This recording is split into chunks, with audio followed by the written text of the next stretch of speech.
going on, everybody? I'm coming at you with a different kind of video today, and I literally just got out of Aquaman and the Lost Kingdom. And to my surprise, I did not hate the movie at all. I went in with very low expectations. It's not a great movie, but overall, I had fun. Um, with that said, this is the end of an era.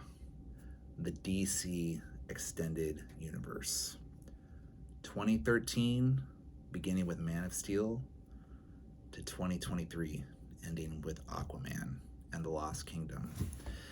This is the only video that I'm gonna make about the DCEU because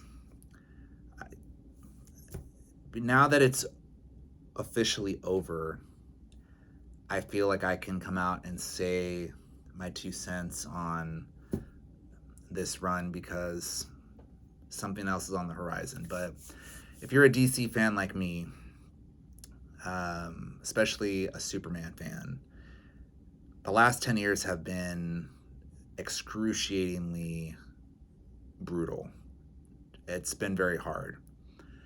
And yeah, it's just, you know it.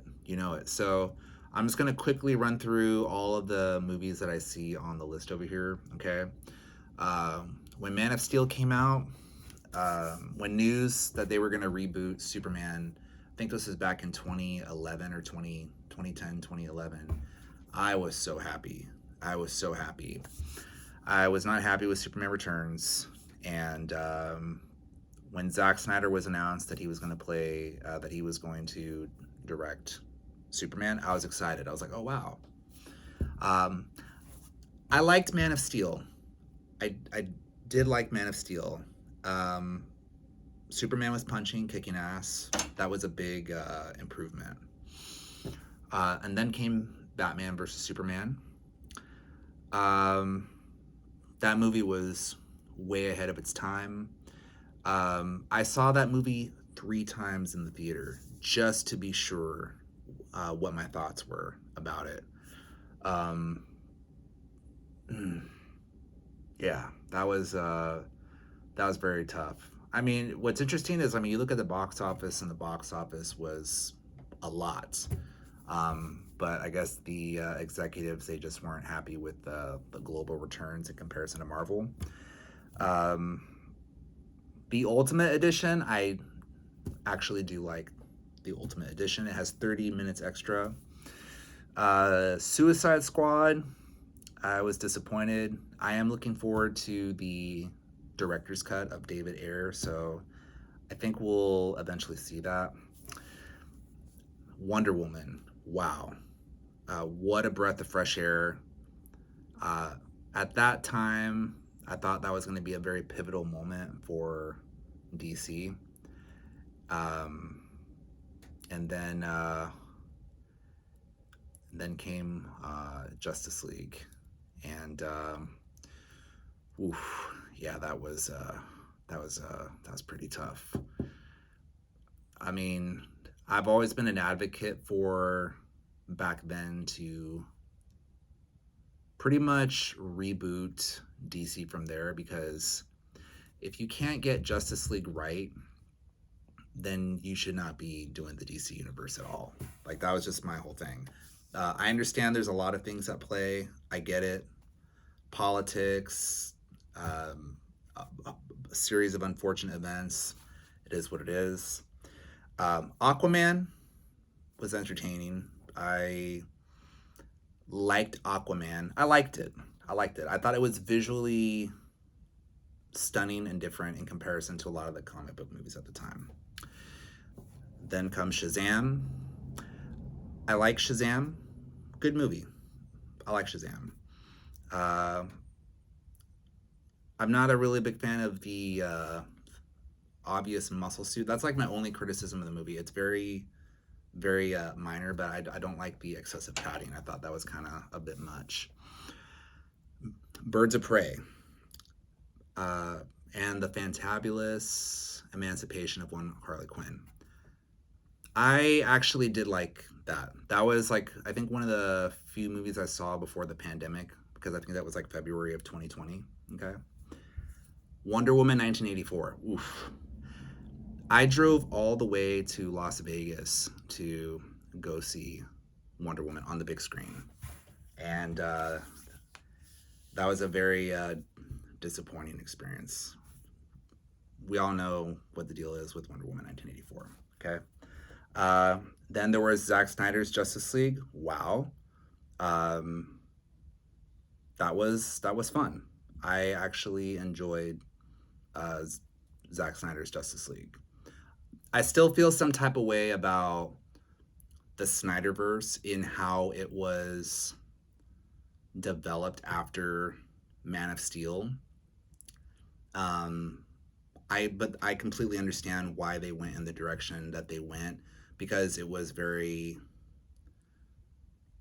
reaction to Marvel to try to catch up as soon as possible. So, um, but Zack Snyder's Justice League is very solid. I I can definitely say that. Okay. The Suicide Squad. The Suicide Squad, uh, directed by James Gunn. Um, yeah, I actually did like the Suicide Squad. So here's the thing. Um, the Suicide Squad 2016, and even the Suicide Squad with James Gunn. The Suicide Squad, like, it's not really my cup of tea, but I did like it. I was entertained, and I thought the visual effects, the CGI for Starro, I thought was out of this world. I thought it was really good. Um, I was entertained. I liked the Suicide Squad, and then came Black Adam. Yeah, Black Adam was for me, it was just another generic superhero movie. I really didn't care too much for Black Adam. Um, it's a real shame that we didn't get to see Black Adam and Shazam face off. That would have been cool. That was a missed opportunity, and there was obvious political play behind the scenes to take over DC. But here we are now. Shazam: Fury of the Gods. Uh, didn't care for it. It was forgettable. The Flash. Okay. The Flash. This movie has a lot of good moments, a lot of good emotional beats. Um, but overall, I was just like, man, dude, it's was just congested. I was very disappointed. Michael Keaton is my favorite Batman, and I should have been more satisfied than I was, but unfortunately, I wasn't. But whatever, you know. The two movies that I couldn't wait to put past me were Zack Snyder's Justice League and The Flash because I've been wanting the DCEU to end since 2017. And I saw those two movies as just like, oh man, you guys are really trying to salvage like a dead entity that just keeps getting progressively worse. So once the Flash, came out and it unfortunately, didn't stick a landing, I was like, okay, we're one step closer to finally having this thing like being finished. Okay. Now, after the Flash came Blue Beetle. I actually really liked Blue Beetle a lot. I had a good time with it. I went to the Alamo Draft House in downtown LA. Had a really good time. It was fun. Had a lot of fun. Be interesting to see what comes of that in the future.